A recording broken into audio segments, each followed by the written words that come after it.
Trap Queen. Freshman. Anna Folk and Paula Folk are wearing the same numbers according to this one. Yep. You have both of them as 25 too? Yes. Alright, I gotta go figure this out, I guess. I mean, I guess I can tell the difference between them.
Easily.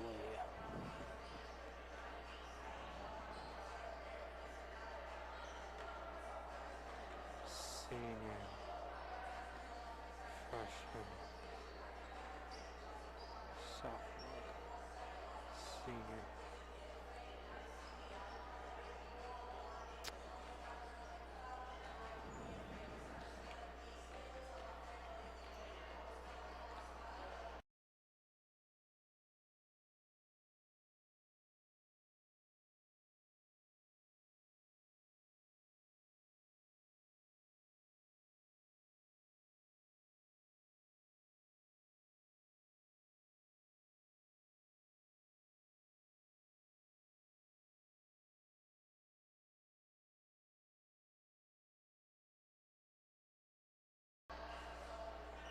Alright, Braden is starting his way back, so I'd say as soon as possible. Okay.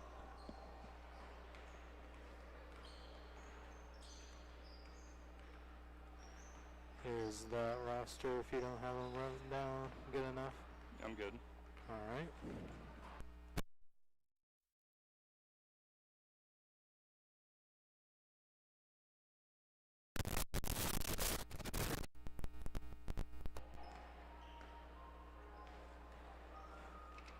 Freshman.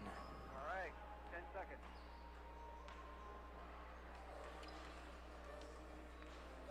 5, 4, 3. Good evening and welcome to Altamont High School. Man, oh man, it feels good to say that. High school basketball is back right here on 100.5, 105.5 Jack FM. I am Braden Brown, joined by Travis Sparks, and we'll be bringing you all the coverage tonight of Altamont versus Neoga in girls basketball, the Battle of the Indians. First game of the year for both squads. It took a little while, it took a couple extra months. We're used to playing basketball, starting the season in November. Well, it's February 1st, and we're getting our first game in, Travis. Yeah, like you said, it definitely feels good to be here in Altamont High School once again. It took us a little bit longer than normal, and it doesn't look like it normally does. The benches are spread out, and all players are wearing masks, and player personnel and coaches as well are wearing masks. It looks a little bit differently, and it's a shortened season, but overall, the seniors are going to get their final chances to play their final games of their high school careers, and we're playing basketball, Braden, and that's all that really matters. You're exactly right, Travis, and we're excited that we are going to broadcast as many of these Lady Indians games as possible. If they let us inside the gym, we will be there broadcasting the game. Our next broadcast of Indians basketball will be tomorrow night on the boys' side as they take on Robinson right here in Altamont. But the next girls' game will be Thursday against South Central. We are still working on being able to broadcast that game, still trying to get South Central to allow us in their gym. But if they allow us in there, we will be there to cover the game. And then Saturday, the girls will be in action, Indicator at St. Teresa. And don't worry, we'll make that drive for you, and you'll be able to listen to that game. They already approved us to be there. So we plan on doing as many of these Altamont girls games as possible this year. Like I said, as long as we are allowed inside the gym. Start things out. First game of the year. It's been a long off season. A lot's happened. You said goodbye to a bunch of girls at graduation, and a couple other girls did not try out for basketball this year for numerous reasons. But you still have a star player in the name Brooke Runge, who's going to Parkland College, and we'll see what she can do tonight. Right, it's her senior season, and she's ready to lead this program. She's been a part of this program and making significant contributions at the varsity level. So she was a freshman, and she's watched the other senior leaders before her, and she's ready to take the reins here tonight. Talking to her when she signed with Parkland, she's definitely ready to be the senior leader, and she can do so much. She can shoot the three, she can drive, and what Coach Lurkins really likes about her is that she can dish it off as well and open up shots for other people as well. Yeah, her sophomore year, she was known basically just as a spot-up shooter, right? This team was so talented, you didn't need much else from her. Her junior year, she added the dribble, drive element, and defense. She became a stopper on the defensive side. So really excited to see what she is ready to do her senior year. Yes, it's going to be a shortened season, but at least she gets to play a season, and that's for all the girls out here tonight. And whenever we move on to the guys tomorrow, it's amazing that they are having a season, especially for the seniors. Yeah, and no state series, so not playing for any postseason, but still, the conference is very important, and I know that all the girls and the guys will be ready for all conference honors and battling for that conference title. Right, the conference will still be online. It will not be a tournament, but it will be just from a regular season standpoint. We're getting ready for our Tingley Insurance National Anthem. We're going to take that right now on 100.5, 105.5 Jack FM.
Oh, awesome.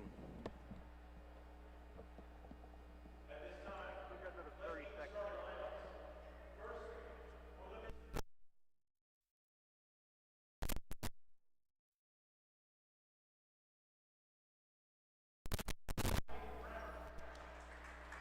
Ooh. All right, 10 seconds.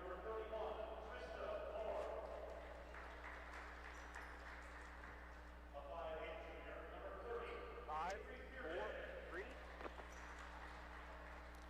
Welcome back to Altamont High School as we get ready for the first game of the year between the Altamont Lady Indians against the Neoga Lady Indians. As we're going to have to be careful with that, not to say it's Lady Indians ball, because it might be a little confusing this evening. as we get ready for action tonight, we talked about Altamont saying goodbye to a bunch of girls. So the starting lineup looks a little different this year, as it will be senior Taylor Meddy, who's 5'10". You have senior, who's also 5'10", in Brooke Runge. We keep going through our list. We're going to introduce a freshman to you, and Claire Bain, number 13. She's 5'5". Keep going through our list. Another freshman in the starting lineup is Grace Nelson, who is 5'8". And the final person in our starting lineup tonight, another freshman, and Peyton Ostie, who is 5'8". So there we go. We got 2 seniors and 3 freshmen in the starting lineup on the first night of the year.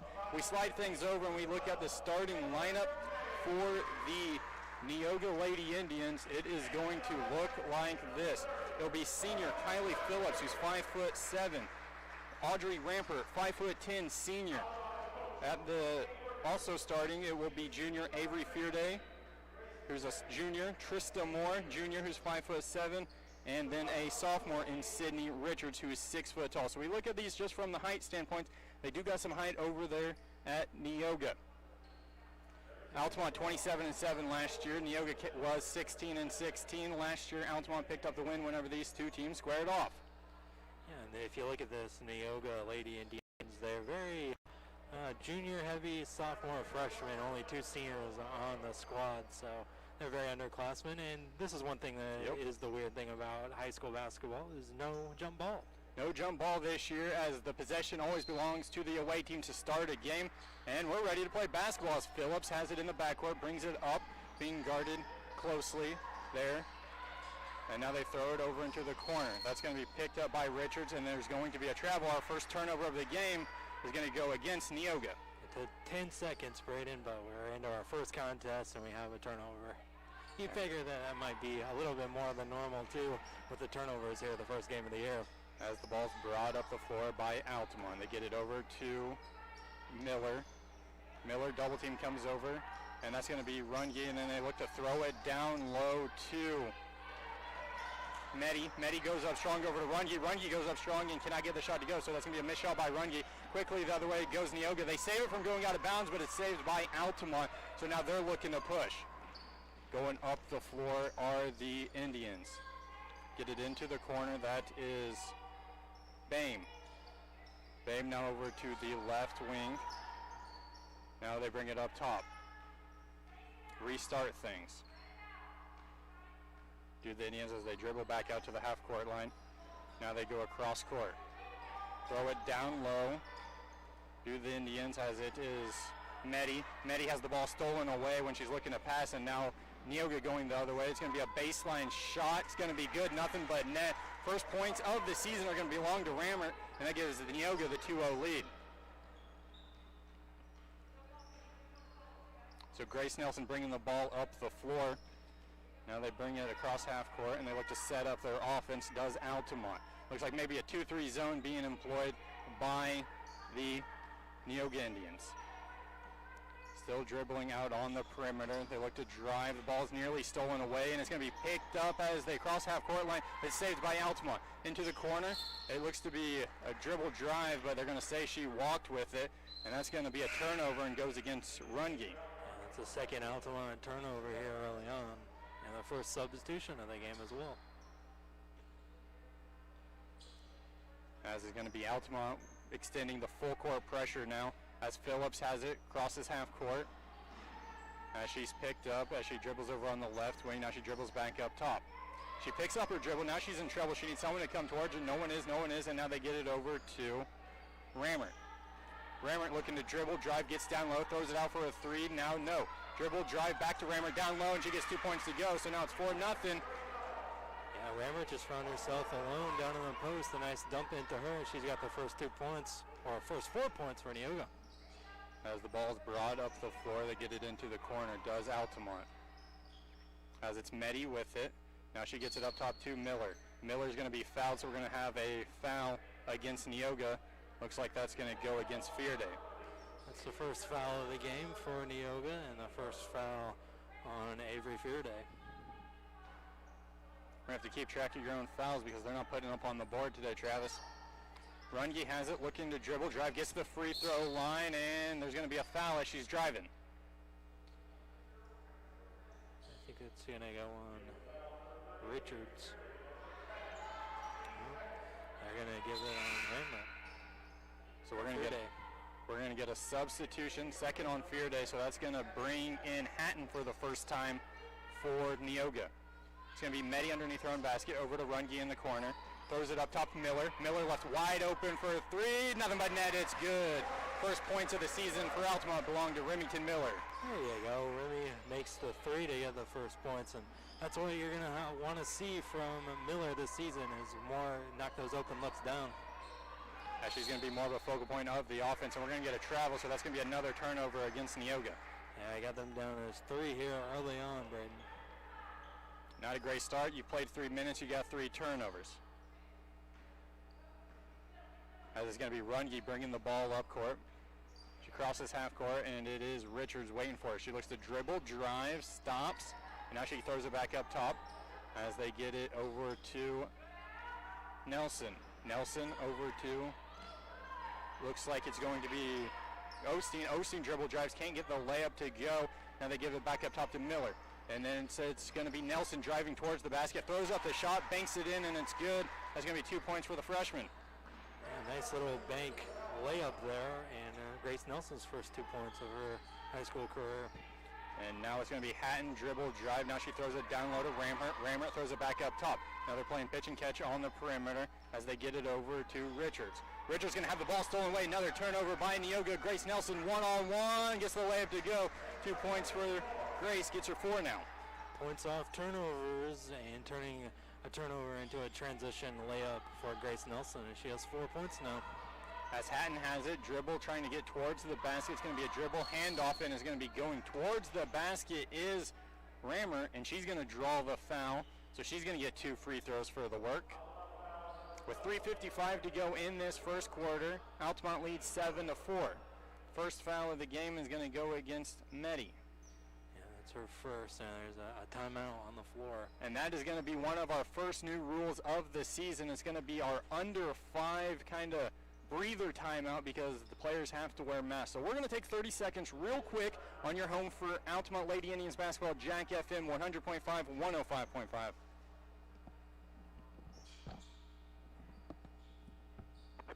right, you said 30?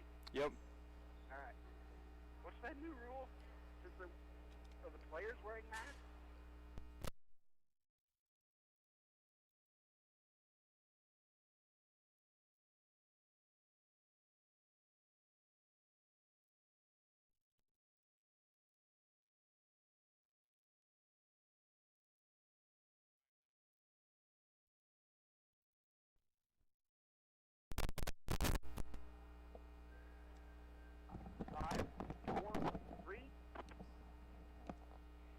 Welcome back to Altamont. It's Lady Indians basketball as they lead Neoga 7-4 with 3:55 to go in our first quarter. And we just talked about it. One of the new rules this year is this timeout. After you have your first dead ball after the 5-minute mark, you take a 1-minute break so you know the girls can catch their breath. And it works as an extra timeout for coaches, so they're not going to complain about it. I can't remember which coach I was talking to earlier today that we're going to have on our starting lineup show. They were saying that, it's just a couple extra timeouts for me, so I'll definitely take advantage of it. And even this looks different. They're all spaced out, socially distanced in a huddle, and it's difficult here in this huddle because this is not very many people are in the gym, so both coaches, you can hear each other's huddles with they're spaced out like that. Right, so we're going to have to see how that works on as the season moves on. You imagine tomorrow, Coach Nieberge, when he gets animated, everybody's going to be able to hear him. You can hear him when he's not socially distanced, but I can't imagine what it's going to be like tomorrow. All right, so reset things for you. 3:55 to go in this first quarter. 7-4 Altamont leads, but Neoga is at the line as it is Rammer shooting 2 free throws. The first is up, and it's good. First trip to the line for either squad here tonight. And the second free throw is up, and this one from Rammer is also good. 6 points for Neoga. They all belong to the senior as Runge looks to bring the ball up the floor, gets it over to Miller. Miller dribbles between the circles. Now she throws over to Runge. into the corner. Now she dribble drives towards the basket, throws up a shot, draws the foul, so we got 2 free throws coming for Brooke Runge. Throws her body down the lane and she hits the deck and she's fouled, so Brooke will go to the line for the first time tonight, and that foul will go on Sydney Richards. That'll be the first against her. First free throw from Runge hits every bit of the iron and rolls out, so that's going to be no good. Second free throw, it rolls around the rim and it goes in, so that one's going to be good. 8-6, Altamont leads. Phillips going to bring the ball up, and it's going to be great defense the whole way with full court pressure by Altamont. Picks up her dribble, now gets it over to Richards. Richards throws it down low to Rammer. Rammer is being harassed, throws up the shot, can't get it go. Oh, an offensive rebound, goes up strong, no good, but she was fouled, so she's got 2 more free throws coming. It was Rammer taking on everybody in the post, and now she's going to be fouled, and she'll go for the second time tonight. And the foul will go on Remington Miller. So we got 3:24 to go in this first quarter. It's going to be the first foul on Miller. Free throw, nothing but net. It's good. And we're going to get to see Anna Folk for the first time this season as she checks in. She played some good minutes last year for these Lady Indians, so she'll make some more contributions this season as well. I think it was Taylor Meddy that checked out. The second free throw is going to be back iron, no good. Nelson with the defensive rebound brings the ball up the floor for Altamont. Picks up her dribble, throws it over to Miller in the corner, throws it back to Nelson. Nelson back up top to Runge. Runge looks to dribble drive, and she's going to get to the basket, dumps it down low to Miller. Miller tries to dribble it, but she's going to dribble it off of a Neoga defender's foot, so it's going to stay right here with Altamont. And Brooke was being a little bit too unselfish there. She probably should have just went up for the layup, but that's all right because Altamont will retain possession. Quick inbounds to Runge. Runge goes up strong to the basket. She's going to draw the foul. She's got 2 free throws coming. We'll see if this foul goes on. It could be assessed to several different Neoga players. Their team 4th foul. It'll go on Phillips. And that free throw is going to be back iron, no good. On the floor, we have Osteen, Nelson, Runge, Miller, and Folk for Altamont. Second free throw. This one's good. As full court pressure being extended once again by Altamont. It's broken easily by Phillips. She's dribbling, stops at the top of the key. Now she gets it over to Hatton. Hatton gets it into the corner to Richards, and there's going to be a foul called. A little bit too aggressive that time was Folk going for the steal, and she's going to pick up her first foul. Team 3rd foul on the Lady Indians, but only her first. And we're going to have Taylor Meddy check back into the game for Altamont. And that maybe Osteen that checked out. Quick inbounds is going to go to a wide open Phillips. She can't get the initial shot to go, but offensive rebound picked up by Hatton, and that's going to be 2 points for them. Runge, top of the key, gets it over to Nelson. Nelson gets to the baseline, throws up the shot. She got hit, no foul was called, and the ball was picked up by Neoga. Then it's stolen away by Altamont, and now it's going to be saved from going out of bounds, and it's going to belong to Altamont. Oh my. No, they're going to say it was off of Altamont. So it's going to be Neoga ball. Even the refs had to talk about that one a little extra. Full court pressure being extended. They get it inbounds to Hatton. Runge picks her up at 3/4 court. Now they're at half court. Now Hatton dribbling, stops free throw line over to Richards. Richards drives baseline, reverse layup, touches nothing, so that's going to be a missed shot. Rebound picked up by Altamont. They're looking to push. That's Runge, and she is going to be fouled as she crosses half court. It looked like she may have carried with it, but it was because of a foul that she did so. It's 9-9 with 2:11 to go in this first quarter. That's the second foul on Richards, so she's in foul trouble as well as Fearday. So Runge has it, gets it over to Meddy. Now it's back up top to Miller. Now Runge once again. Runge thought about a volleyball line through. We saw that from her a couple times last year, and Runge's going to get called for the travel as she picked up her dribble and got caught rotating her pivot foot. That for the 3rd turnover here for the Lady Indians. During that chaotic sequence earlier, I might have missed a turnover though. Folk is going to check out, and so is Nelson for the Indians. As it is Phillips with the ball, crosses half court. stops on the left baseline. Up goes the shot. In comes the foul. So we got 2 free throws coming for Neoga. Foul must have came from behind because I didn't see a lot of contact on the shot. We got Miller, Medi on the floor right now. Runge is as well, as the first free throw is up and it's good by Phillips. Yeah, they assessed that foul on Brooke Runge, her first. As we get ready for the second free throw from Phillips, it is up and this one is back iron, no good. It's going to be offense rebound picked up by Neoga. Warman goes up strong and gets the 2 points to go.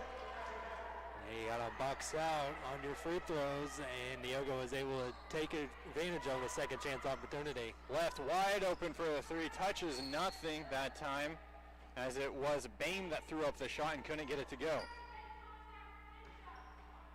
Good look that time, just couldn't get the 3-pointer to drop. Full court pressure being extended, inbounds to Phillips. Bain picks him up. They cross half court, keeps her dribble alive, does Phillips. Now she dribbles from the left side to the right side, picks up her dribble, throws it over, and it's stolen away by Miller. That's that good defense you expect from her. Slows things down, picks up her dribble, now back out to Bain. Bain looks to dribble, drive towards the basket. The runner touches all the bits of the rim, but can't go in. And there's going to be a foul on the offensive rebound try. It's going to go against Osteen. So it's going to be Neoga ball with 1:13 to go in this first quarter. Team 5th foul in the first on Osteen. Ball's brought up by Phillips, crosses half court. As she keeps her dribble alive, goes over to the right wing, picks up her dribble, throws it down low. Wild shot goes up. They're going to say the foul was on the floor. But that was a crazy shot to even get it off. I'd say that was a crazy wild shot just thrown up, but the foul was on the floor, so I'll just take it out of bounds and wave off the shot. And it'll be Osteen picking up her second quick foul. In a span of 10 seconds, she has 2 fouls. We got a couple more substitution as we are going to have Teasley checking in for the first time this season. And I think it was Nelson that checked back into the ball game. As Hatton inbounds underneath their own basket, gets it over to Richards. Richards can't get the shot to go. Offense rebound picked up, and it's missed. And then we get another offense rebound by Neoga, but there's going to be a foul on the offensive rebound try. So Hatton, she's been relentless on the glass so far, using her size, getting the rebounds, but this time she's going to get called for a foul. She really has. She's done a good job on the offensive boards. That time she's just a little bit too aggressive and gets called for the foul in her first. Under a minute to go as Nelson brings up the ball for Altamont over to Miller. Back up top to Nelson. Maybe a 2-3 zone defense right now as Miller has it, gets a screen from Nelson, now goes cross court as it is dribbled by Medi. Down low to Nelson. Nelson takes a lot of contact, throws up the shot, gets it to go, but the foul is on the floor. We are going to have free throws though, because that's going to be the 7th team foul against Neoga, so we're 1-1. 1-1 bonus for the first time this season. It is Trisha Moore, her first foul. And as quickly as Teasley came into the game, she's going to go to the bench now as Runge comes back in. She just got a quick breather. The first free throw is up. This one's good. And Nelson's got her 5th point here. As we await the second free throw, this one is up. Nothing but net. It's good. Strong first quarter for the freshman. As it's Phillips looking to bring the ball up the floor for Altamont. She crosses half court. Great defense with her the entire time. Forces her to pick up with a dribble. Now they get over the pass over to Richards. Richards looks to dribble, drive. She picks up her dribble.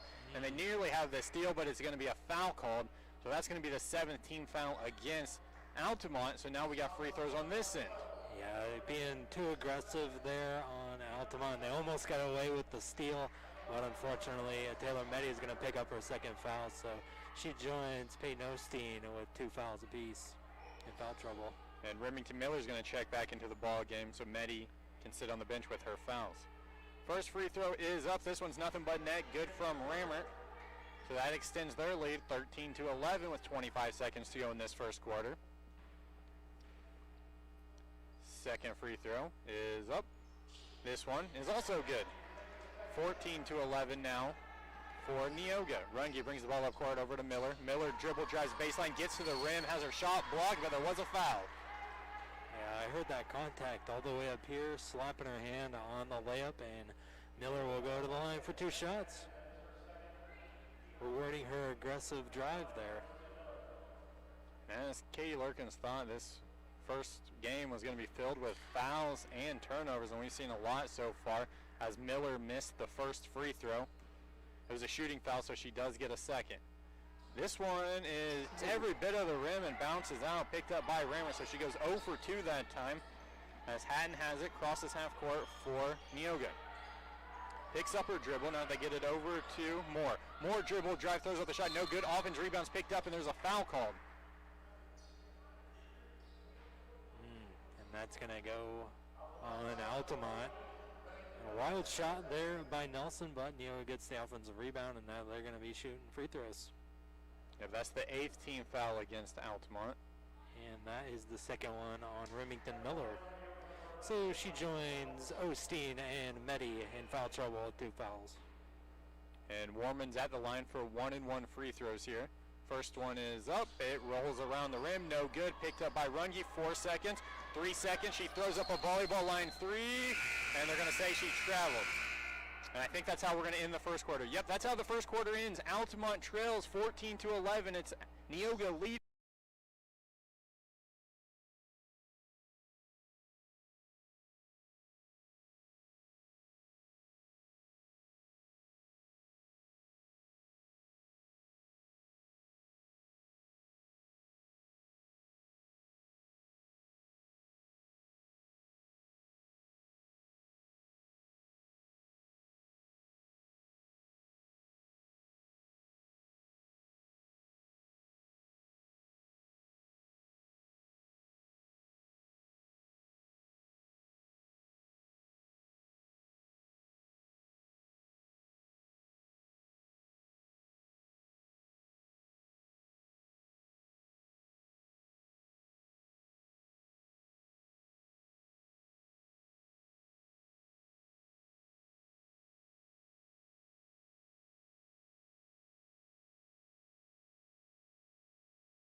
We had no jump balls in that first quarter, so the ball will belong to Altamont to start things out. Taylor Meddy, Brooke Runge, Grace Nelson. And as we try and figure out who else is out on the floor for the Indians, Brooke Runge is going to have it, dribbles down underneath the basket. Deep 2 was thought about by Meddy as she throws it back up top. Now they get it over to Nelson. Nelson looks to dribble drive. Nice behind the back dribble there. And now she's going to throw it back up top over to Brooke. Brooke looks to dribble drive, throws it back up top. And now they just look to reset things to Altamont. And the ball is nearly deflected. And now it's picked up by Nelson. Nelson behind the back dribble. Step back 2. Nothing but net. It's good. Ooh, that was a pretty step back there for the freshman Grace Nelson. And she continues her good first quarter. She now has 8. She's going to be fun to watch the next 4 years. Absolutely. As the ball is going to be thrown down low to Richards. Richards goes up strong, gets the 2-pointer to go. It's a 3-point lead for Neoga after that. Yeah, I think she even looked back and she wanted a foul there too, but she doesn't get it. But she just gets the 2 points. Runge's going to try the triple. She gets it to go, and there's a foul. Can't foul the 3-point shooter. Runge, nothing but net, and she's got a chance for a 4-point play to give Altamont the lead. Yeah, that's a cardinal sin if you're a defender fouling a jump shooter on a 3-pointer, and now she's got an opportunity for a 4-point play, does Brooke Runge. That's what you want to see your senior leader do, start to take over this ball game. And this free throw is going to be good. Hits front iron, rolls in, gives Altamont the lead.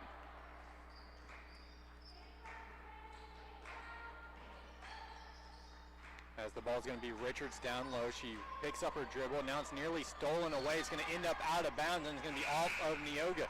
good defense by Runge that time, able to knock it off the Neoga offender. Yeah, Brooks' efforts there definitely caused that turnover by Neoga, and both squads had 5 turnovers there in that first quarter, and Neoga picks up their first one of the second quarter. A lot of turnovers, a lot of fouls. It's the first game of the year, folks. As Runge has it, looks to dribble drive towards the basket, now gets it into a corner. Three is going to be put up, and it's going to be put in. It's Bame that time. She airballed the first one she shot, but she gets that one to go. Nice corner 3 there by Bame. And we're going to get a foul as they look to go for the steal, did the Indians, and it's going to go against Medi. Yep, and that is her 3rd foul. So she's going to have to be subbed out.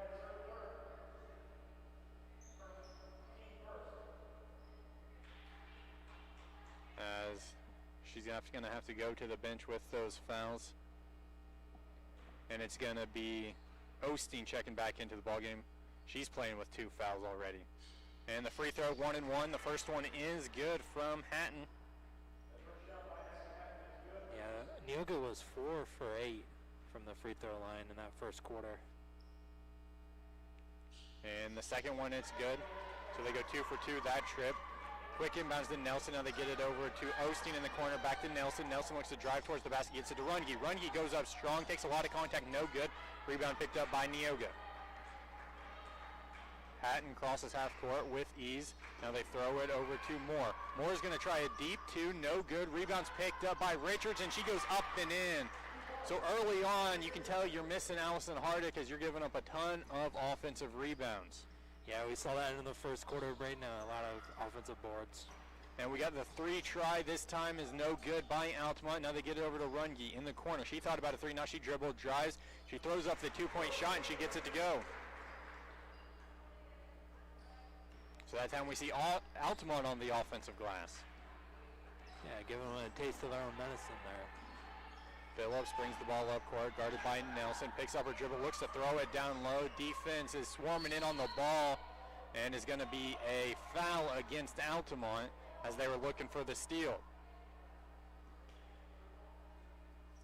And that's going to put them in the double bonus now here with 5:30 to go in the second quarter. So a long way to go here, Braden. And Altamont leads 22-20 with 5:30 to go in this second quarter. Double bonus time, like Travis just mentioned. First free throw from Moore is up. It rolls around the rim and it goes in. And we're going to have a substitution as Folk's going to check in, and it is going to be Bame getting a breather for the Indians. Moore's second free throw. This one is up. Back iron, no good. Rebound picked up by Folk. Folk throws it up to Nelson, but it's a bad pass, ends up out of bounds, so it's going to be a turnover against Altamont. Yeah, they're trying to hit Nelson on the other end of the court, long pass, and it just goes out of bounds, a wayward pass, and a turnover here for Altamont. Their first one of the quarter, though. And it looks like Teasley just checked back into the ball game for Altamont. Phillips has it. Still trying to cross half court. Can't yet. The ball's going to be thrown out of bounds, but they're going to say it was deflected off of Altamont. I think Nelson got her fingers on that one. So it's going to be Neoga ball.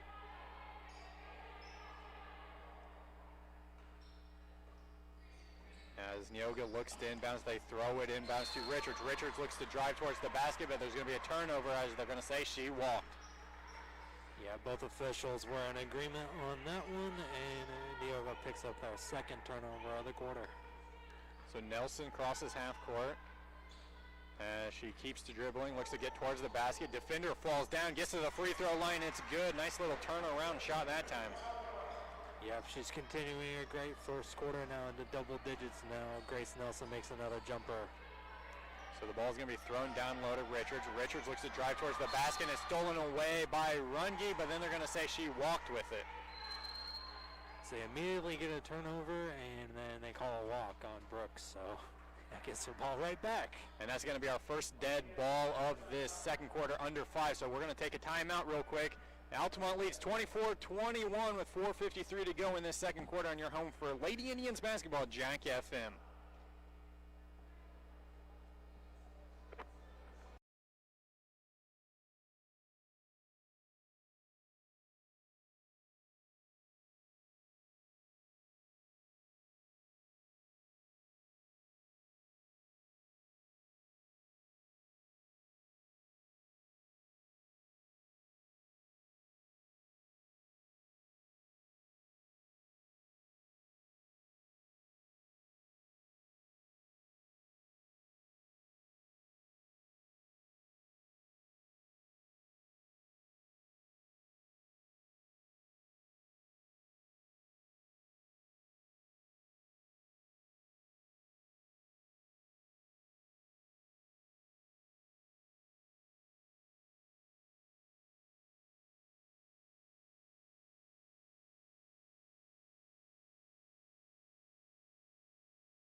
welcome back to Altamont. Neoga has the ball, and they're going to get called for a travel, as it was Fear Day that time, picking up her dribble and getting called for the walk.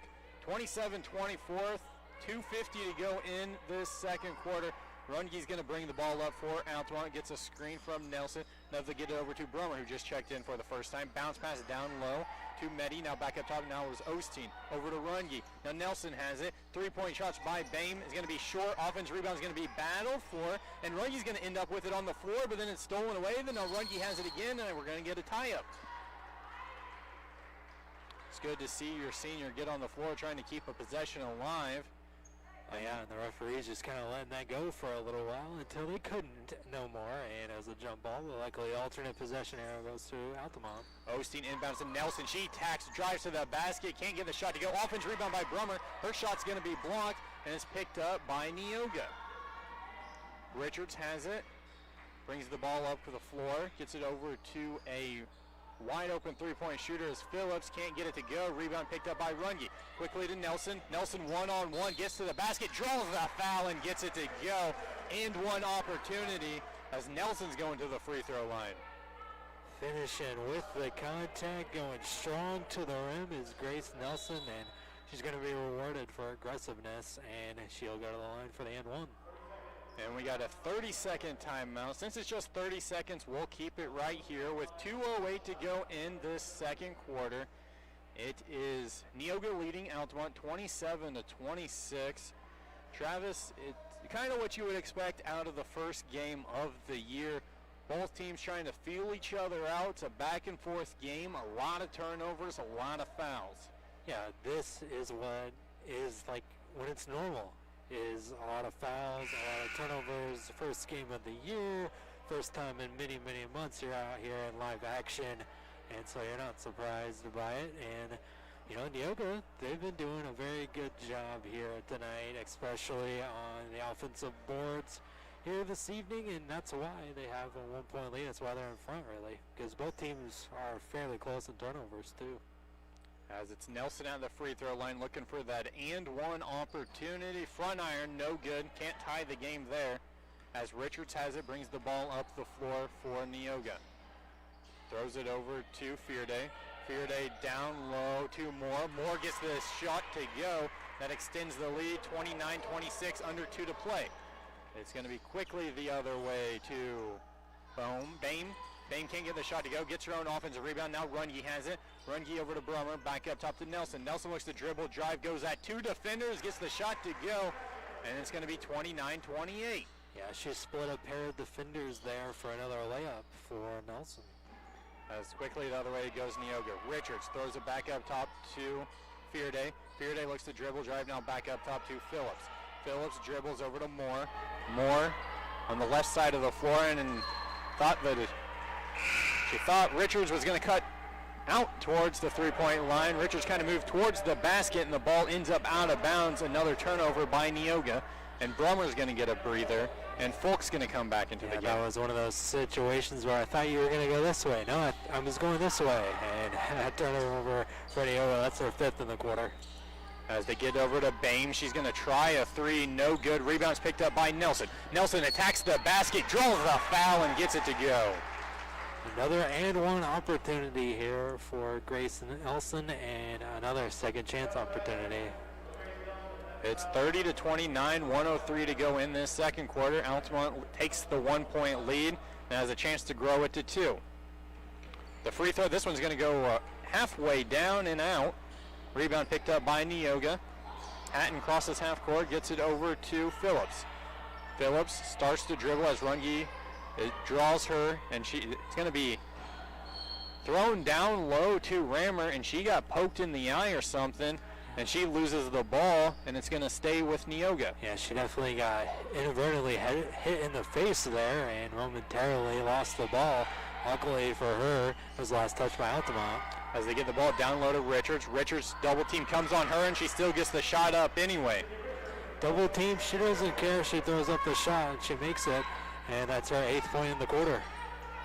6 foot tall, so she's got the size, and there's going to be a turnover against Altamont. A lot of size on this Neoga squad. A lot of young players as well. Yeah, only 2 seniors on the whole roster.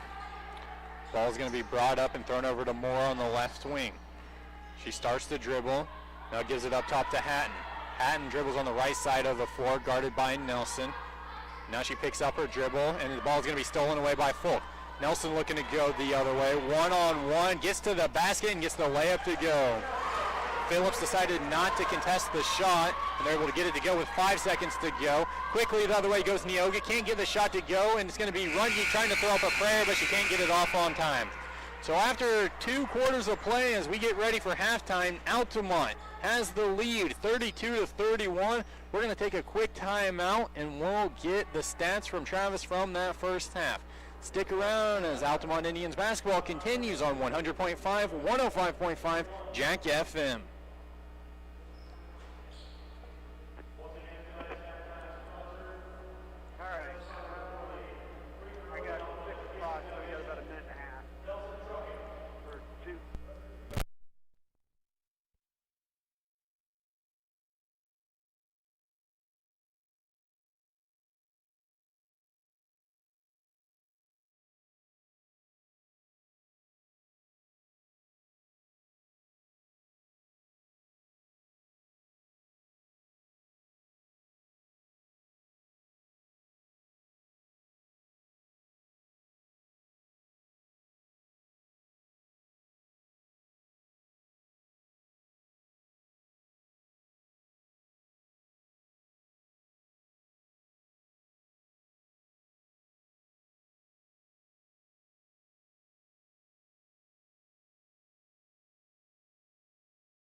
And Remington Miller has 3. Claire Bohm, she has 3 as well. Peyton Osteen and Anna Folk have played but have not scored, as well as Teasley. She has played but has not scored. As for the team numbers, they were 12 for 24 from the field in that first half. They were 3 for 9 from beyond the arc, and they're 5 for 11 on free throws. I'm sure Coach Larkin's not happy about the free throws as much. Coaches wouldn't be. For Neoga, their stats look like this. Audrey Ramert, she has 10 points. Sydney Richards has 8. Abby Hatton has 4. And Warman has 2. Allison Warman, that is. Kaylee Phillips has 2. Fearday has 2. And Trista Moore has 1 point. Team-wise, they're 11 for 20 from the field. They're 0 for 2 from beyond the arc. And they're 7 for 12 from free throw line. And the Altamont Indians had 11 points in the first quarter, but exploded there in that second quarter, had 21 second quarter points. For Neoga, they have 14 first quarter points and 17 second quarter points for their 31 points, and Altamont with a 1-point lead here at halftime. And both squads, Neoga has 11 turnovers and Altamont has 10, according to my calculations. All right, and that's the numbers from the first half. Thank you for putting that together, Travis Sparks, doing a great job as usual. You know, it took me a minute because it's been a minute since I done stats out of basketball games. So this doesn't show up on my stats here, but you were saying it a little bit, how Neoga has a lot of second chance opportunities and offensive rebounds here, so they've done a good job. But Altamont's done a good job when they've forced turnovers. They did a good job of turning those turnovers into points. And Grace Nelson has had some steals, and then she's turned them to layups and ones and one opportunities on the other end. You like to see her make the free throw after the and one, but she's only a freshman, so she's going to work on that. But she's been carrying the load here tonight. It hasn't been the senior Brooke Runge. It's been Grace Nelson doing a lot of shooting here tonight. You're exactly right with that, Travis. It's been a fun one so far to watch the freshmen ball out, and you know Runge, she can get hot at any time as well. We appreciate you joining us, however you may be doing so, whether it be on the old conventional radio dial, 100.5, 105.5. We're streaming online at fncamradio.com, and we're happy to announce that, well, we're teamed up with Altamont High School, and our audio is on their video. Yes, there is video of this game if you're listening on just the radio dial. It is on the YouTube page of Altamont High School. So if you're interested in watching the game and following along, and you can still hear our voice, so it's the best of both worlds. I believe that's for both girls and boys games as well. So that's very exciting to be on video this year as well. I know they are planning on doing every single home game, right. And they're going to try and do some away games. We're still working on figuring out the details of which away games it will be a part of, but we're happy to be teaming up with Altamont with that. I know Ross has put in a ton of work to get this all ready. Yes. Ross Cornett, so he's been doing a great job, and I've been in contact with him. So we're glad to have him here shooting the games, and we are here broadcasting the games along with him. But we're ready for second half action. It's 32-31, Altamont leads. What does each team need to try and do better in the second half, Travis? Well, if you're for Altamont, you got to cut down on some of the turnovers, and you have 3 players in foul trouble. So Taylor Meddy has 3, so you got to stay out of foul trouble and cut down on some of these turnovers. And for Neoga, keep crashing the offensive boards. And Remington Miller will not start the second half as she's playing with those foul trouble, as it's going to be a 3-point attempt by Neoga, as it was feared they couldn't get it to go.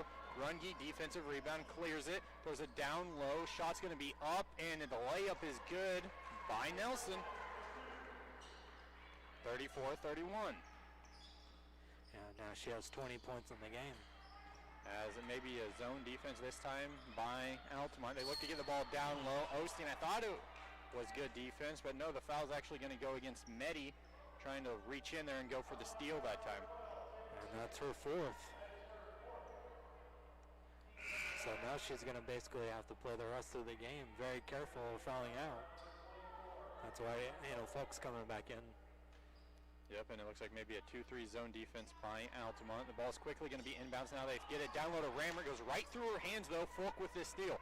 Runge pushing the other way. Over to Nelson. Nelson step back jumper. Nothing but net. It's good. Extend the lead for Altamont. That's the second time tonight she did that step back jumper, so that may be her signature shot here, that step back jumper. Quickly the other way goes Neoga to get it down low to Moore. Back up top, Phillips. Free throw line jumper, no good. Offense rebound picked up, and it's good by Richards. Offensive rebounds have been the calling card for Neoga tonight. As the ball is going to be thrown up, wild shot's going to be no good. And as quickly the other way goes Neoga. It's going to be Richards. Richards looking to drive towards the basket, throws up the runner, and it rolls in. Yeah, she got the kind roll there. Wanted to roll out, but it just fell, and she's got the first 4 points for Neoga here in this third quarter. As it's going to be a runner from the free throw line is good from Osteen. So it's going to be 38-35 with 6:20 to go in this third quarter. Ball's going to go into the corner to Moore. Moore bounce pass over. Back up top. Now Moore has it. Now Richards. Richards drives towards the basket. One-handed shot goes up. No good. Offensive rebound. Rammer can't get the shot to go. Rebounds Batafor. Ends up in the hands of Neoga's Fearday. No good. Offensive rebound again for Neoga. And this time Richards gets it to go. Well, they say try and try again, and this time on their fourth or fifth opportunity, Neoga gets it to go. Bame tries a contested two-pointer. No good. Rebounds picked up by Neoga. Ball's crossed half court by Rammer. Rammer gets it down low over to Richards. Richards goes up strong, draws the foul, can't get the bucket, but she's got 2 free throws coming. Yeah, and I believe this one will go on Falk, and she did about everything right. She went straight up, but unfortunately when she went straight up into her arm, and Richards is going to go to the line. So Richards got 2 free throws here as it was a shooting foul. Can give Neoga the lead. Well, now she can't because she missed the first free throw. I think it's something this side of the rim, because Altamont didn't shoot free throws very well from this side. So the second free throw is about to go up. And this one is also back iron. No good. Offensive rebound picked up by Hatton. Hatton looks to go up strong, loses the ball over to Richards. Richards drives towards the basket. Now it's stolen away by Runge. Runge has numbers. She goes towards the basket, dumps it down low to Nelson. Nelson may have traveled. She throws up the shot, can't get it to go, but there was a foul. Looks like she may have shifted her feet there. But referees didn't catch that one, so it's going to be Nelson at the free throw line. That one was right the whole way, no good. As we get ready for the second free throw. I think that's Grunlow who just checked into the game for Altamont. Second free throw is good, extends the lead to 2 for Altamont with 5:20 to go in this third quarter. Neoga has it on their own side of the floor. They're going to try a deep 2, does Phillips. Back iron, no good. Rebounds picked up, offensive board. Can't get it to go, could Fearday, and it's going to be out of bounds, but it's off of Altamont. So we're going to stay right here. We're going to have a substitution as Osteen's going to check out and Teasley's going to come in.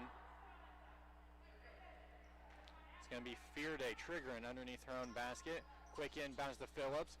Phillips over to Moore. She's going to try a deep 2. No good. Rebounds picked up by Neoga. Shots thrown up that time by Hatton. Hatton's living on that offensive glass. Gets 2 more to go. We're tied. Yeah, she is, and it seems like Altamont's struggling again on the offensive boards here again in the second half. Runge, dribble drive, stop, free throw line, no good. Defensive rebound, it's cleared by Phillips. Phillips pushing the ball the other way, throws it down low, and it's going to be Richards throwing up the shot and gets it to go. Didn't get back defensively that time. Didn't get back, and Richards just camped in the lane, and she waited for the ball, and she got it, and she made the shot. Runge has it, stops, free throw line, throws it back up top. It almost does not get there, but Grace comes down with it. Grace Nelson, that is. Runge, dribble drive, baseline, gets to the basket, throws up the shot, was looking for a foul call, no good. Offensive rebound picked up by Grunlow. Grunlow, top of the key. Nelson, three-pointer, it's good. Altamont leads 42-41 with 4:20 to go in this third quarter. Well, Nelson has done just about everything tonight, and that's her first made three-pointer, so now she's officially done everything. And the ball is going to be thrown down low to Richards. A lot of contact as she catches the pass, and it's going to be a foul against Altamont. Foul's going to go against Runge, and that's going to be our first dead ball after the 5-minute mark. So we're going to take a quick timeout on your home for Lady Indians basketball. Altamont leads by 1, 42-41 on Jack FM.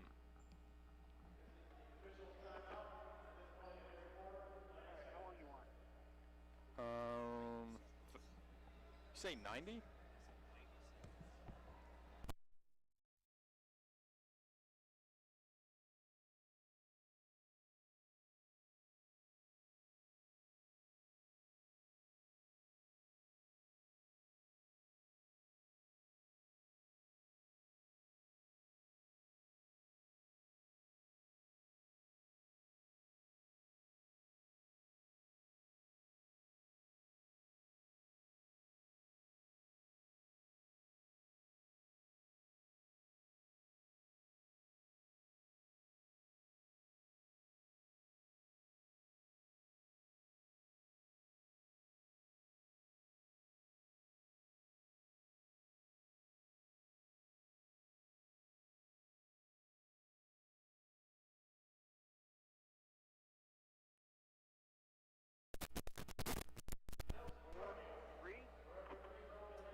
Welcome back to Altamont High School, as it is Lady Indians basketball. They lead Neoga 42-41 with 4:11 to go in this third quarter.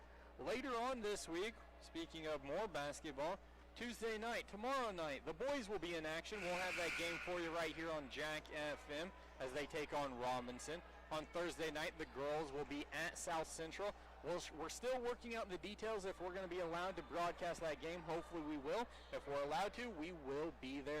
And then Friday night, the guys will be in action against St. Elmo, Brownstown, and we'll have that game for you. And we got 2 games for you on Saturday. But we still got a lot of basketball to be played right here as Neoga has the ball, looking to inbound underneath their own basket. The trigger is going to be Fearday. Quick inbounds to Richards. She looks to go up strong, draws a crowd, and she picks up, she's able to draw the foul call. Yeah, there are 2 Altamont Indians in the area there. Don't know who they're going to give it on.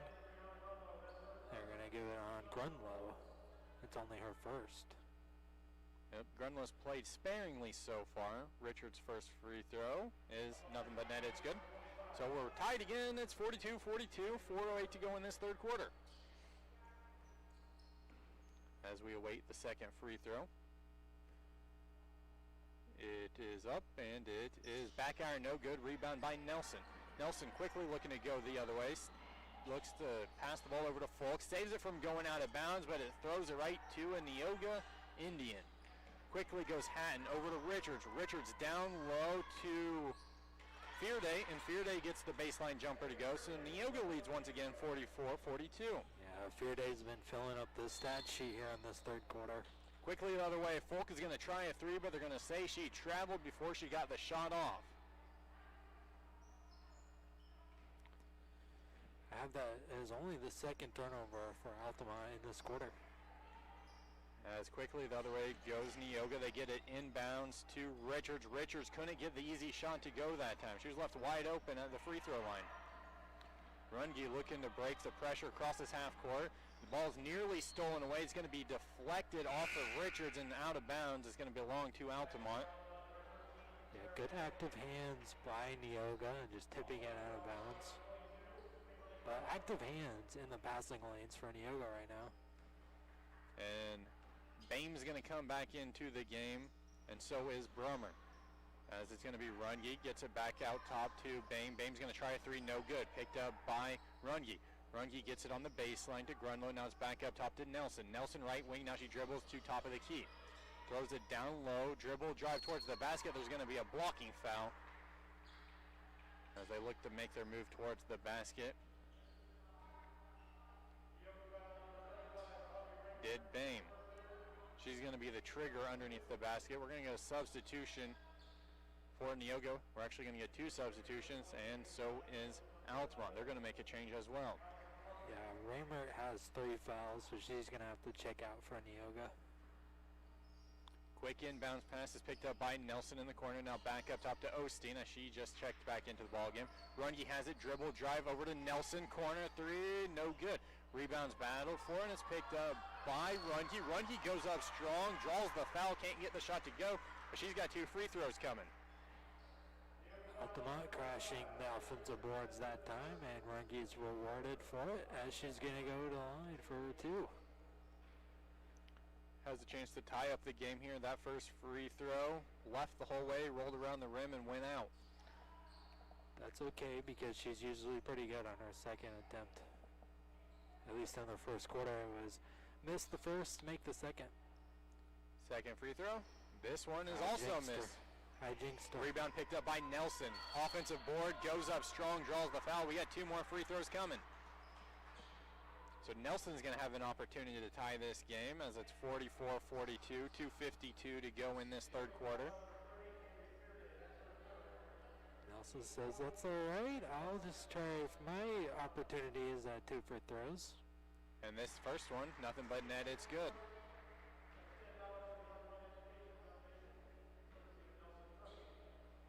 And the second free throw is also good. So we're tied once again with 2:52 to go in this third quarter.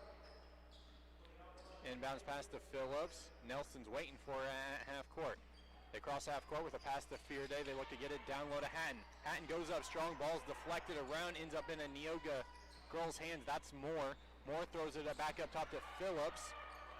Phillips being guarded by Bame. Now back up top, ball's deflected, but it still ends up in the hands of Hatton. In comes a double team. Ball's nearly stolen away, and a little too aggressive that time is Nelson going for the ball, and it's going to be a foul against Altamont. Yeah, Grace was going for a jump ball, trying to force that jump ball, but unfortunately, she's going to pick up the foul, but luckily for her, that was only her first. Yep, she's been very aggressive today and able to stay out of foul trouble. Moore has it down low, banks it in, 46-44, 2:20 to go in this third quarter. Nelson brings up the ball over to Runge. Runge thought about the 3, but she passes it off to Bame, and Bame's able to get the 3-pointer to drop. Excuse me, that was actually Osteen on the 3 that time, gives Altamont the lead. Yeah, she just spotted up in the corner, and she knocks it down. Down low to Hatton, Brummer defending her. Ball rolls around the rim, it's no good. And Bame's able to dribble, and she's going to draw a foul. So the foul's going to go against Neoga. 15 fouls, so we're still 2 fouls away until we're in bonus time. And someone we haven't seen for a while, Remington Miller. She's going to check back into the game, but before we get there, we got a 30-second timeout. We're going to take 30 seconds as well. You're listening to Altamont Lady Indians basketball and Jack FM as they lead by 1.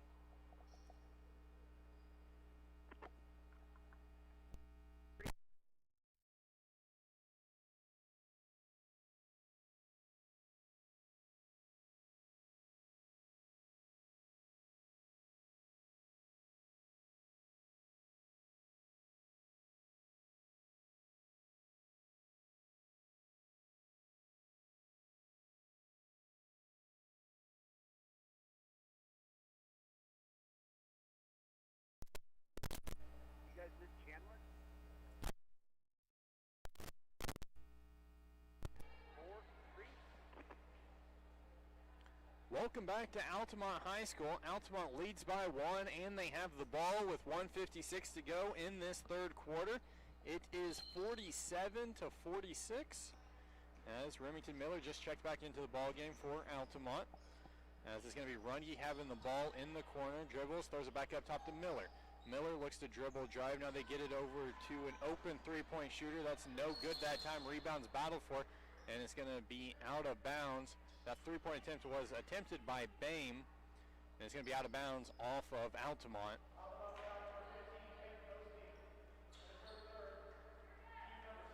And they're actually going to get a foul on the rebound try, and that's going to be against Osteen, her third.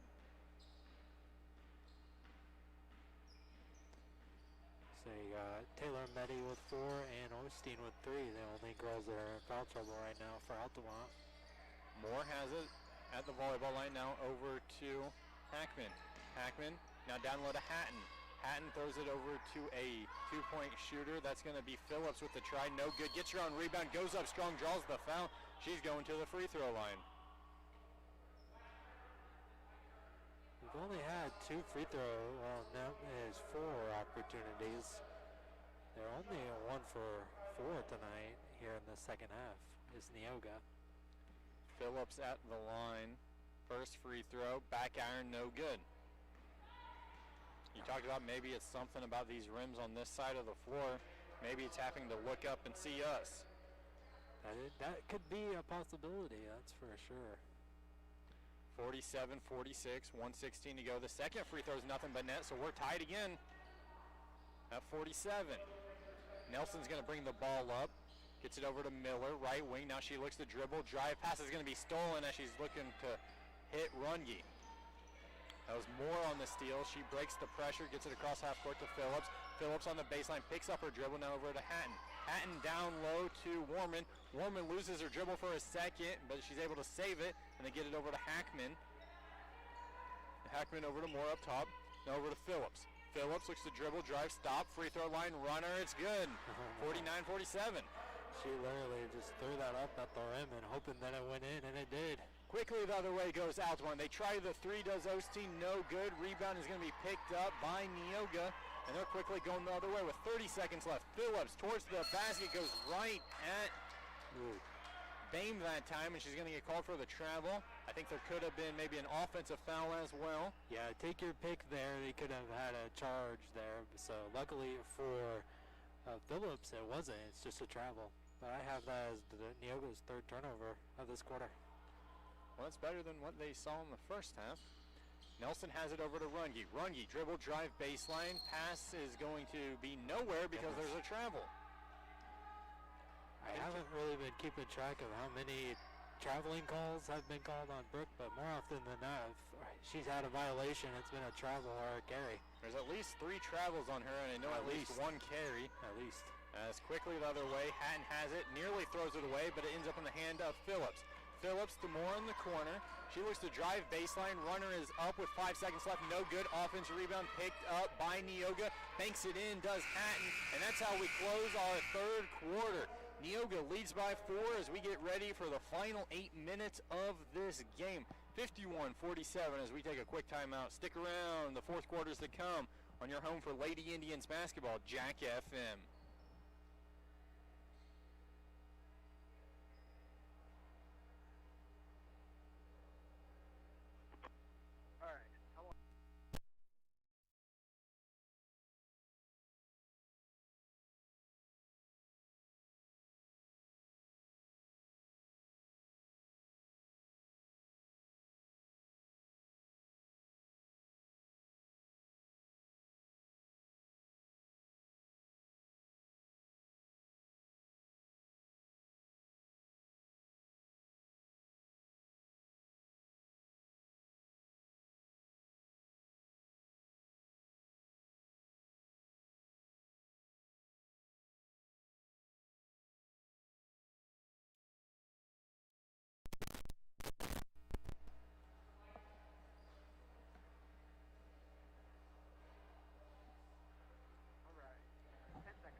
Welcome back to Altamont High School as we enter the fourth quarter. It was Neoga with the 20-point quarter that time to give them the 4-point lead as we start fourth quarter action. It's going to be Nelson with the ball.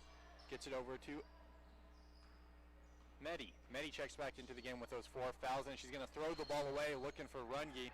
So that's going to be a turnover against Altamont. Not the way you want to start things in the fourth quarter. Yeah, they had 4 turnovers there in that third quarter, having 10 total in the first, and this is only their first quarter or turnover of the quarter. Full court pressure being extended by Altamont, and Neoga's having trouble with it as Phillips has it. The ball's nearly stolen by Miller, and now she does take it away, but we're going to get a jump. Great defense that time by Altamont with the full court pressure being extended. They had a lot of trouble, and then Miller's able to get the tie-up. We saw that a lot last year, the full court pressure in Neoga. This is really kind of the first time that they've seen that, and they've had difficulty with it that time. And credit Remington Miller there with the defense there. That time they break the pressure with ease as Richards has it, looks to throw it down low to Rammer, and Rammer gets the shot to go. Extends the lead to 6 for Neoga. 7:20 to go in this fourth quarter. Nelson brings the ball up the floor. Now cross-court pass to Runge. Runge's going to try the three, left wing, no good. Offense rebound picked up by Altamont. And then it's Osteen. Now it's to Nelson. Nelson draws the foul, gets the layup to go. You keep the possession alive, you find the open girl, and you get the shot to go. Another and one opportunity for Grace Nelson. We'll see if she can finish the free throw, and that puts her over the 30-point mark here. Freshman. She is a freshman, everybody. You imagine seeing her during a full season? Oh, absolutely. I think she could have 1,000 points by her sophomore year. Yeah, she could. As that free throw is going to be good. So that makes it a 3-point game with 7:06 to go in this fourth quarter. Ball's brought up by Neoga. As that is Richards. Richards picks up her dribble, and they're going to get a 30-second timeout as she kind of got into some trouble. It's 30 seconds, so we'll keep it right here with 6:59 to go in the fourth quarter. It's 53-50. This one's shaping up to be a good one, wire to wire.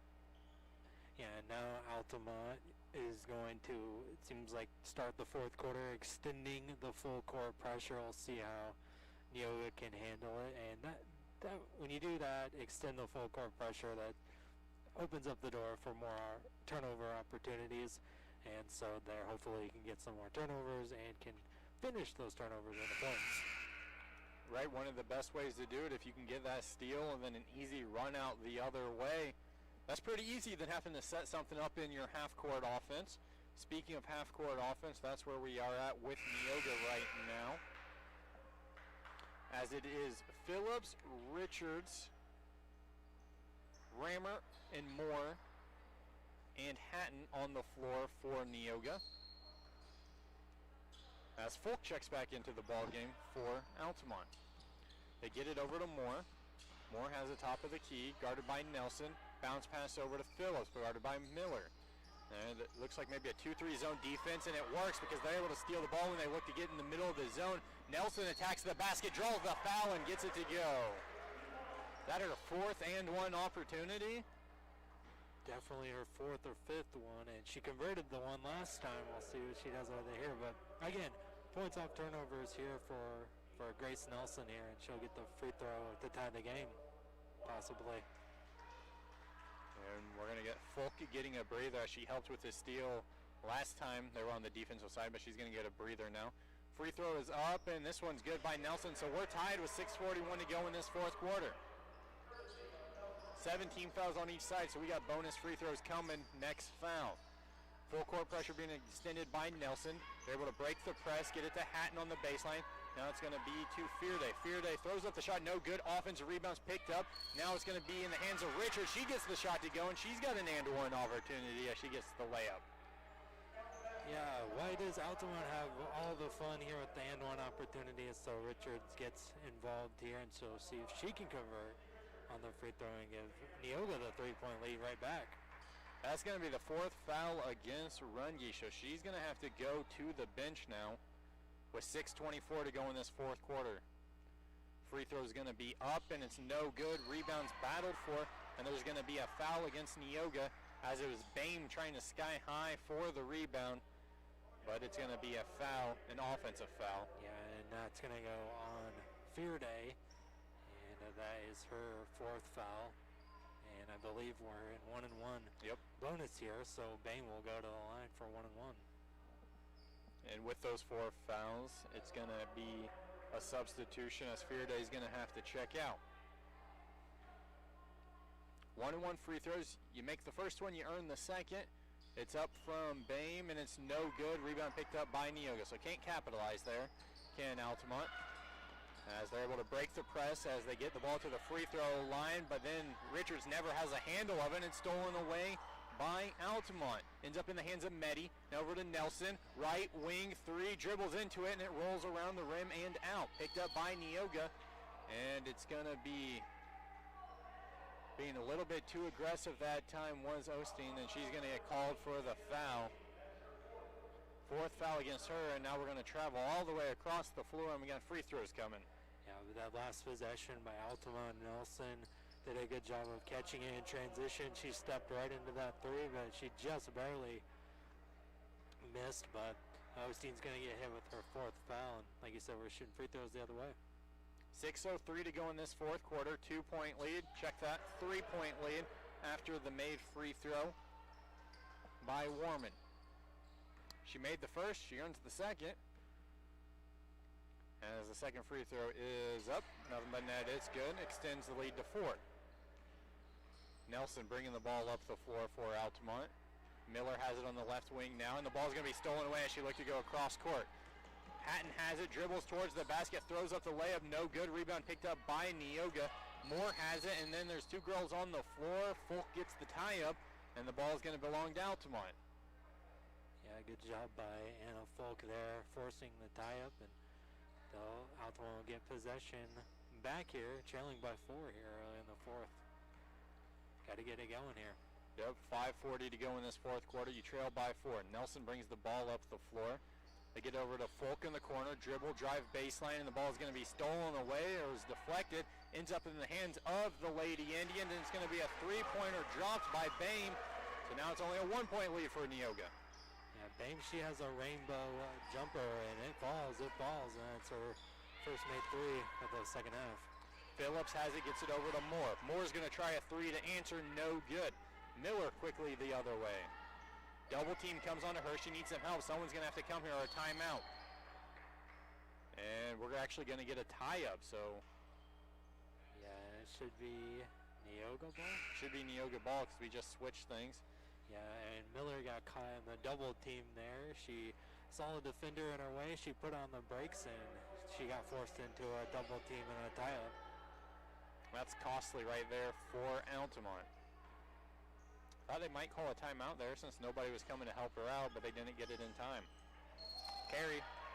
Yep, as they inbound the ball to Fearday, and she's going to get called with the carry. She's out there with 4 fouls, and as I say that, she checks out of the game.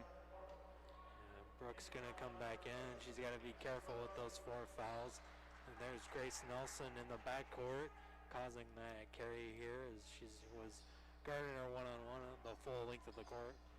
Quick inbounds to Miller into the corner, and then she's going to dribble towards the basket and lose it. Ball's going to be picked up by Neoga as it's Phillips. Phillips to an open shooter, Moore, just inside the 3-point line, can't get it to go. Rebounds picked up by Meddy. Meddy's looking to push the other way, stops right wing, cross court, deep 2, and it's going to be airballed by Bame. Rebound is going to belong to Neoga, and we got a foul, so we're going to go all the way across the floor, and we got free throws coming. That's going to be against Meddy, her 5th foul, so she's going to have to go to the bench. And it also is the 10th team foul on Altamont, so Neoga going to be shooting double bonus free throws. And it's the under 5 timeout. It's the under 5 timeout, so we're going to take a timeout as well. Neoga leads, and they got some free throws up coming. It's 57-56 on your home for Altamont Lady Indians basketball, Jack FM.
Welcome back to Altamont High School. Altamont trails by 1 in the first game of the year, 57-56.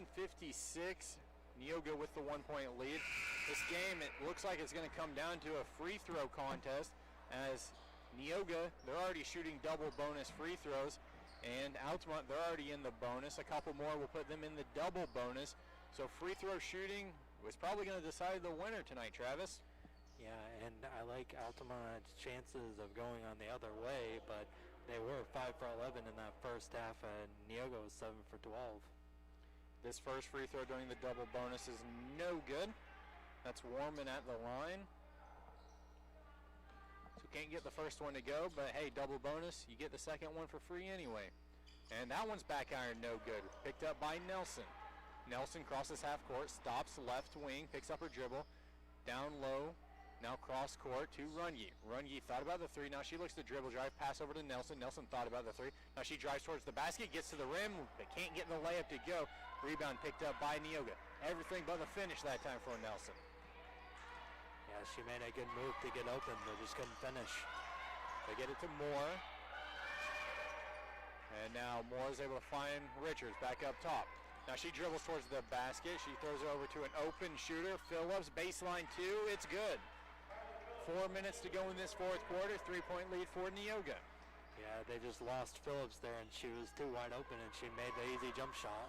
Osteen, free throw line jumper, no good. Miller, offensive rebound, gets to the basket, throws up the shot, rolls around the rim, no good. And defensive rebound's cleared by Neoga, and then it's stolen by Miller. Miller gets to the basket, throws up the shot, thought that she was fouled, but no good. They get the ball down low, and it's going to be thrown up by Warman. Can't get the layup to go. She was wide open for a while. They just couldn't find her in time.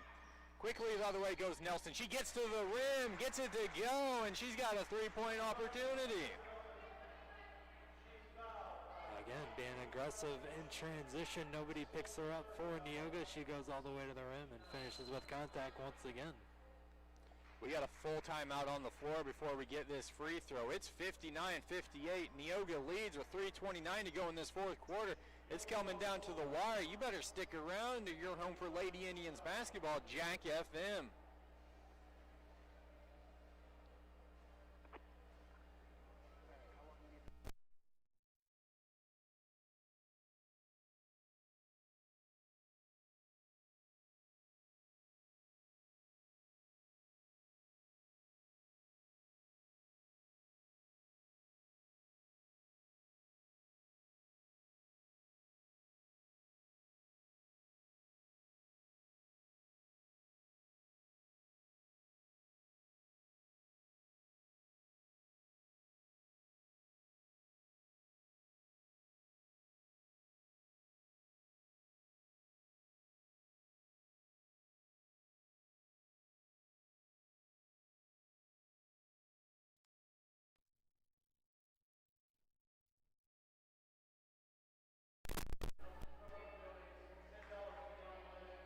All right, 10 seconds.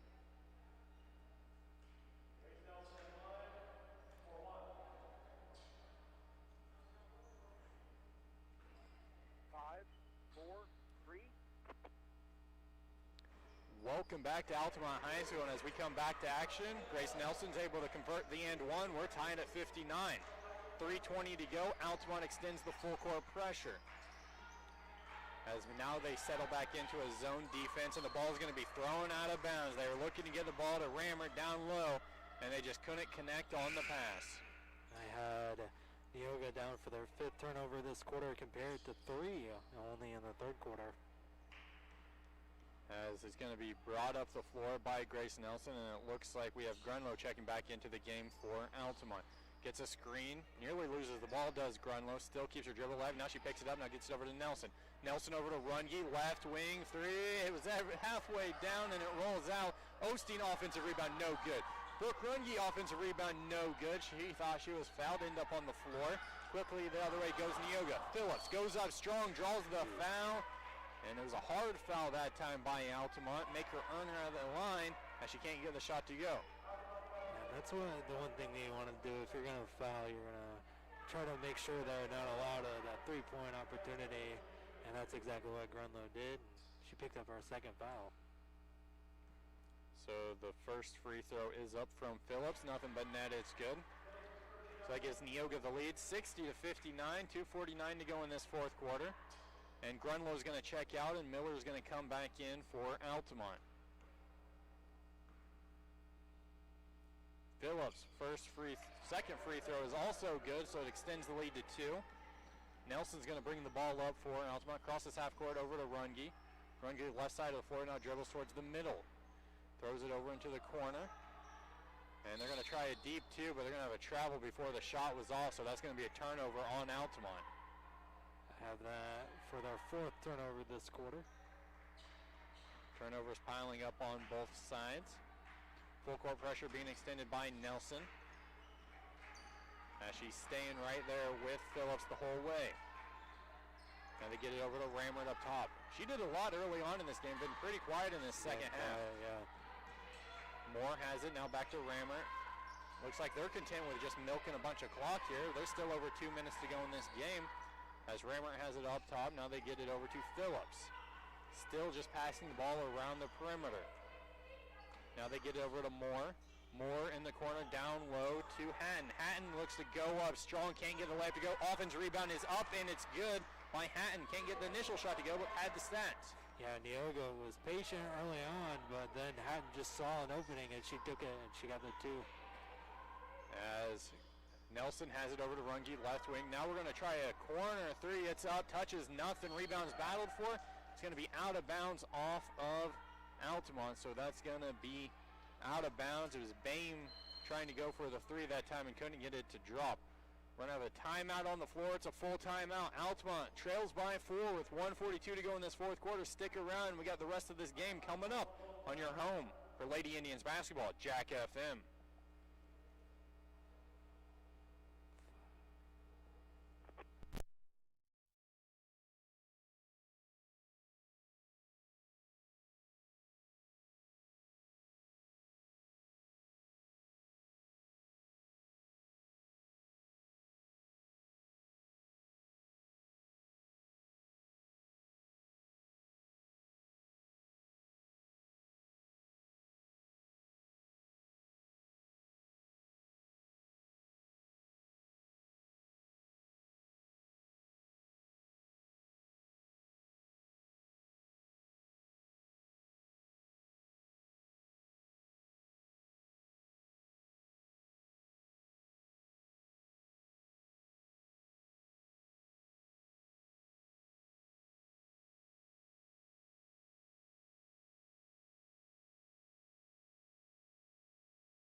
Welcome back to Altamont High School. Altamont trails by 4 as they extend the full court, pressured on Rammert, as it is Bame staying with her the entire time. Now they get it across half court, picks up her dribble over to Moore.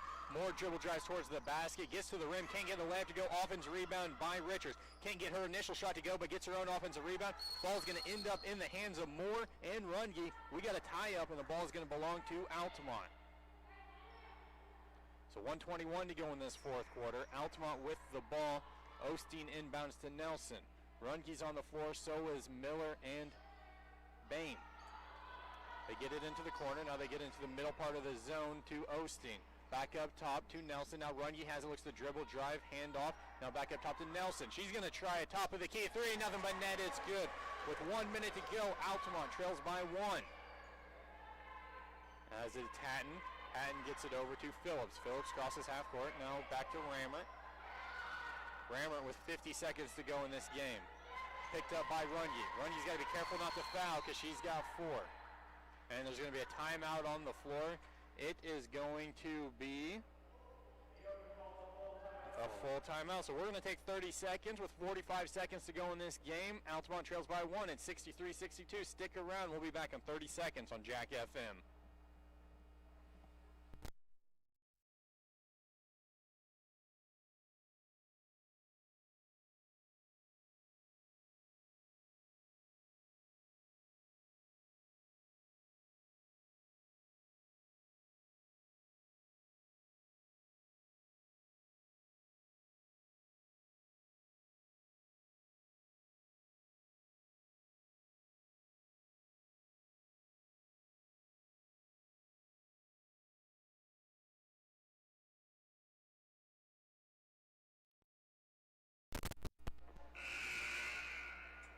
welcome back to Altamont High School. Neoga has the ball with 45 seconds left and a 1-point lead.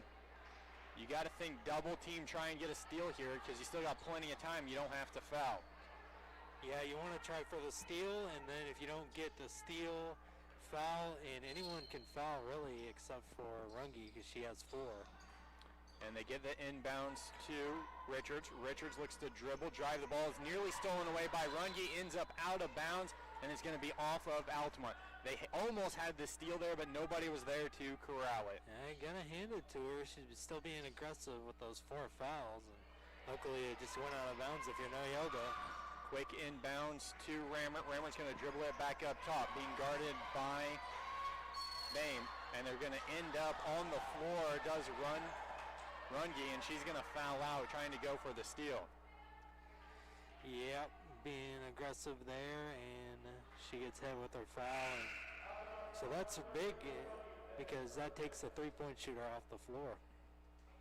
Right, it hasn't really been working for her tonight, and offensively, kind of a quiet night from Runge. But still, you'd like to have her out on the floor. 100%. Phillips at the line with 2 free throws. First one is good. 64-62, 33 seconds to go in this fourth quarter. 5 for 8 in the quarter from the free throw line. That's better than that third quarter that they had. Second free throw is nothing but net. It's good.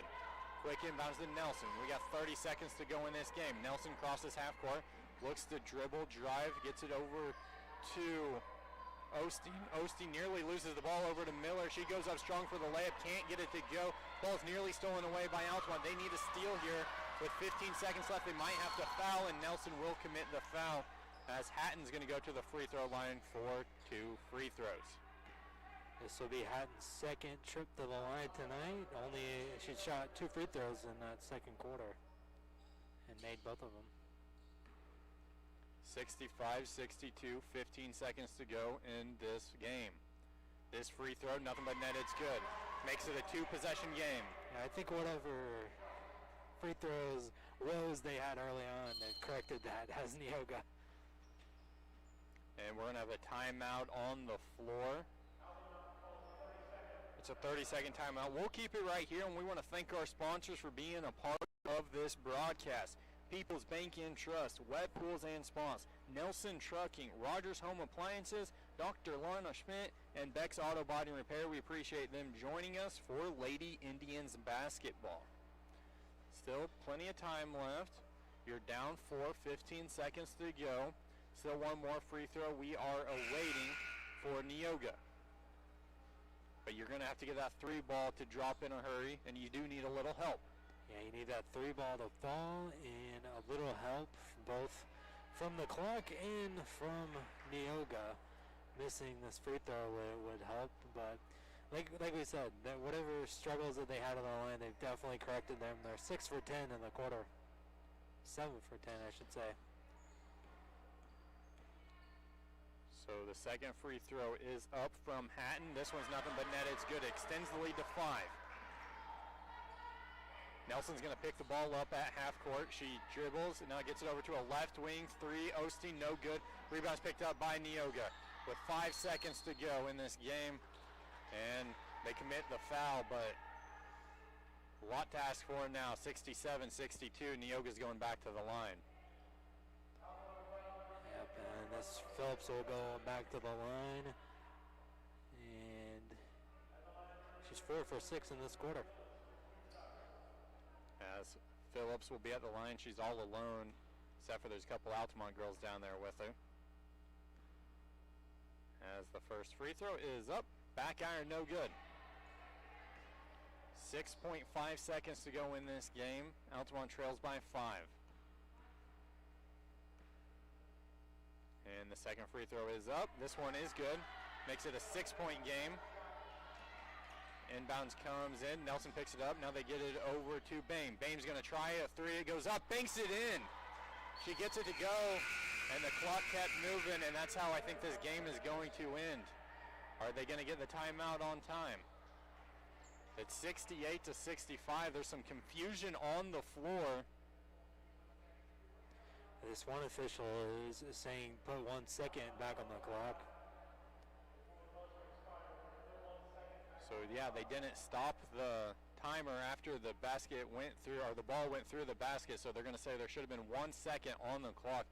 So if you're Altamont here, if you can get a 5-second call, you have an opportunity to still win this game. You're down 3. Right, that's their only hope to win at this point, or only hope to tie at this point, is a 5-second violation. And you know, Babe just throws up that three-pointer, and where's that luck earlier? Because he kind of banked that one in that time. The luck may have run out maybe just a little bit too late. Now if you're Neoga here, you just need to throw the ball in, and you can just kind of tip it and do anything with it. I say we need that full court pressure to come up big now. And they're struggling to throw it in. They do. It is nearly stolen away by Nelson, but she couldn't get a shot off. They were battling in the corner, and that's how this game is going to end. It was Phillips and Nelson battling in the corner as the ball comes in. Or the officials are all looking at each other like, should something be happening? Nobody knows what's going on, and that's the game. And they're going to call the game. So 1 game in, and it goes not the way as Altamont would have liked as they fell. 68-65. As Altamont falls to 0-1 on the season. They had a good quarter. They scored 18 points in this final quarter, but it wasn't enough because, well, it was 16 points from Neoga, but they did just enough in that third quarter to take the game. No handshakes this year because of COVID-19. It's going to be a little bit different, just like all basketball. No handshakes, but there are some waves going on, and a lot of waving from Neoga, but no waves was rescinded for Altamont. Kind of an awkward way to end that. You can see Coach Larkins wanted a foul there at the very end, or at least a tie-up there, but that's tough to call if you're an official right there. And unfortunately, it doesn't go Altamont's way, and you know, they lose this game by 3. Neoga played a heck of a game tonight. And I think this is a good wake-up call for Altamont, because not to say the last 3 years have been easy, but this is a different year, and I think this might be a good wake-up call. Right, something you're not used to doing is losing National Trail Conference games, where you start off the first game losing a conference game. So not a great start for Altamont, but there's still plenty of basketball to be played this year. And we'll take a look at that schedule in just a little bit. We're going to take a quick timeout. Thanks for joining us. We'll have the post-game show with the post-game stats, and we'll have an interview with Katie Lurkins. Stick around to Altamont Lady Indians basketball on Jack FM.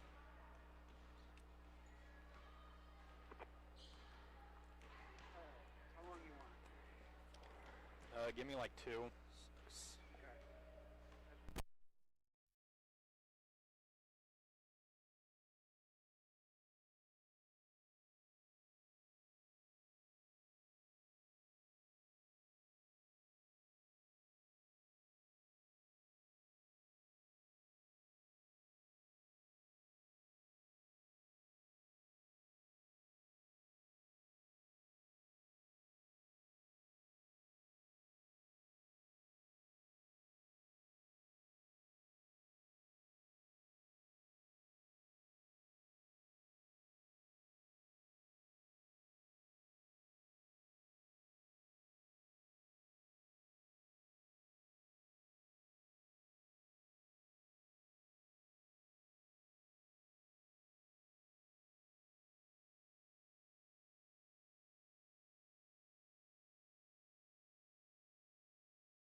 Welcome back to Altamont High School. It is final. Altamont falls 68 to 65. And as things go, we are now joined by head coach of the Lady Indians. It is Katie Lurkins. Coach, unfortunately not the start of the season that you wanted as you fell tonight, 68-65. No, nobody wants to lose a game. You know, we don't come out here saying we really hope we lose. Every time your goal is to come out and win, but like I talked about earlier in one of our pregame recordings, our goal isn't necessarily to win by points. It's to make sure that we get better every quarter, that we individually get better, that we play more as a team. See, I'm out of breath too. I'm just as out of shape as the girls sometimes. And you know, I felt that we did that throughout the game tonight. We're a really young team, and there were times where we got down 4 or 5 points and we didn't stop. We kept battling. You know, we're going to do rebounding drill after rebounding drill, and all of the things, the reasons why we lost tonight are all fixable things in practice. So the rebounding, the not fouling as much, making some of our free throws. And so, you know, I am upset that we lost, but I'm excited to go to practice tomorrow because I have a really good gauge now on what we need to work on, where we're at, and how we can progress forward. Yeah, offensive rebounds seem to be the big issue this evening. Years past, you know, you've been able to rely on Allison Hardick, who's going to gobble up just about everything down there. Unfortunately, you know, seniors graduate and you got to go with the new group. Yeah, and that's just how it goes. You know, we were blessed with length the last couple of years, and those girls did really, really well. We're blessed with speed and quickness, and we're going to figure out how to use that. And, you know, Neoga did a great job of finishing on the inside. Not only did they get the offensive rebounds, they put them back up and they finished. And so, you know, a little credit goes to Neoga and a lot of hard work for our girls because they started recognizing things. We rotated and threw in different defenses that we hadn't practiced. You know, we have kids jumping in and out, and so it was a loss. It's luckily not for the NTC. This was just a regular scheduled game, so we'll see them in 2 weeks for the NTC game. So, you know, Gotcha, conference is still up for grabs. And, you know, like I said, this is stuff that the girls listened at halftime, the girls made adjustments, and we're going to be able to come out and correct. But what I'm excited about is the win that I saw between, you know, playing with pride, being great teammates, listening and adjusting as we went. And those are all wins in the categories that we wanted other than the point total. You were worried about this game becoming kind of a foul fest, turnover fest. Yes. We definitely saw that tonight, but I want to focus on one of the positives. And that was Grace Nelson. That was fun to watch. By our calculations, we had her for 40 tonight. You know, I don't even know how many points anybody had. But going back to like the playing as a team, you know, Brooke early in the game took some shots, took the ball, so then she drew the defense, and then then Grace was able to split the defenders when they pulled out on her. And I'm really excited to see how many assists they have amongst the two of them because they really balanced each other out in that situation. They did a good job of getting to the line. I don't know what we were for the free throw percentage, but we were able to get a lot of and ones, and that really helped us climb back in situations. Yeah. And that came from extreme hustle plays. It came from, you know, the few offensive rebounds we did get. We kicked it out to good spots, and you know, it was a big game for a big freshman, and I was really proud of how our entire team played together. All right, Coach, we'll let you go because things are a little bit different now because you got a JV game following the varsity game. Hopefully we'll be able to talk to you Thursday night. We're still trying to work out things with South Central if we can be there. But if we're allowed to be there, we'll have Lady Indians basketball right here on Jack FM. We're going to take a quick timeout. Stick around for Stats with Travis coming up next on Jack FM. Excellent. Thank you, guys.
opening loss here, starting 0-1, 68-65, and we'll start off with the numbers. I have, as individuals, I have Grace Nelson.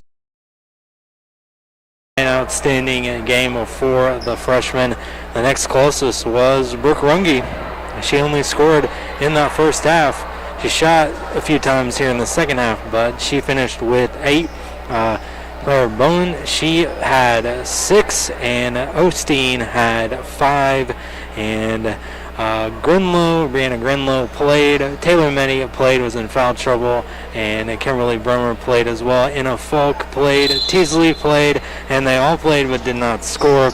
As for team, there in that second half, Altamont was 11 for 31 from the field, 2 for 12 from beyond the arc, 6 for 10 from the free throw line, but overall they were 23 for 55 from the field, that's 42%, 5 for 21 from beyond the arc, that's 24%, and 11 for 22, and that's an even 50%. As for the Neoga Indians, as they come out victorious, here as I realize I did not put the final totals for them individually, but as a team they got 13 for 33, that's 39%. They were 0 for 3 for the entire game, not 0 for 7 for the entire game, and they were 10 for 17 there in that second half from the free throw line.